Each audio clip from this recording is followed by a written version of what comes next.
खुदा न खास्ता आपकी वजह से एब्रोगेशन नहीं हुई, लेकिन शेख साहब को देने के लिए हिंदुस्तान को एक मुल्क था। आज हम उसको म्यूनसिपलिटी में हमने टर्न डाउन किया है, और इतने टर्न डाउन किया है कि बाहर पुलिस वाला जो है, किसी इस हाउस में 90 लोगों की ताकत नहीं है कि उसकी तब्दीली कर सके। नतीजा ये है sir, if you as the custodian of this house will not let discourse and debate in Jammu and Kashmir, नतीजा वायलेंस हुआ है, नतीजा सेपरेटिज्म हुआ, नतीजा जमात इस्लामिया हुआ, नतीजा पाकिस्तान स्ट्रांग हुआ जम्मू कश्मीर में, क्योंकि आपने जम्मू एंड कश्मीर के अवाम को चोक किया, सफोकेट किया। आज भी मकान लोगों के अटैच हो रहे हैं, आज भी नौजवान 5000 जेलों में हैं,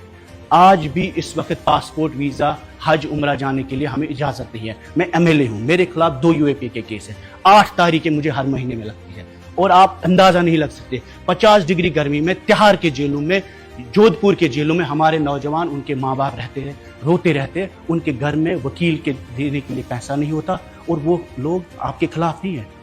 जिन कुर्बानियों की जिक्र यहाँ सागर साहब ने किया, सैफुल्लाह साहब ने किया, 10,000 कश्मीरी मुसलमानों ने जिन्होंने कुर्बानियां दी, गोलियां दी आपके झंडे के लिए, आपके आइन के लिए, हमारे झंडे के लिए, इस मुल्क के लिए, इस जमहूरियत के लिए, जिसका आज आप फायदा उठा रहे हैं। ये जो हमारी बहन यहाँ पे शगुन परिहार साहब है, इनके वालिद ने कुर्बानी दी, हम उनका मजाक नहीं बनाते, लेकिन मैं आपको ये बोलता था, put the history right in the context sir. जिस तरीके में शेख साहब के नाम के साथ बेहुरमती की गई, वो हर उसके बेहुरमती हर शख्स के साथ जिसने हिंदुस्तान का झंडा बालादस्त किया जम्मू कश्मीर में। जब तक आप 13 जुलाई के मुसलमान जो शहीद हुए जम्मू कश्मीर में, आप उनकी एजाज़ में सरकारी छुट्टी को बहाल नहीं करेंगे, बीजेपी कोई इंसाफ नहीं कर सकती है। चाहे वो शेख साहब का दिन हो या 13 जुलाई यौम शुहदा जिसे कहते हैं, वो कुर्बानियां जमहूरियत के लिए थी, वो कुर्बानियां हिंदुस्तान के लिए थी, और वो कुर्बानियों का नतीजा है कि आज आपको और हमें ये जमहूरियत के फ्लोर मिलता है। मैं उमर साहब से भी ये रिक्वेस्ट करता हूँ, आप सभी से, खासकर आपसे सर, कि ये दोनों छुट्टियां, चाहे वो शेख साहब की छुट्टी हो या 13 जुलाई यौम शहादत जिसे कहते हैं,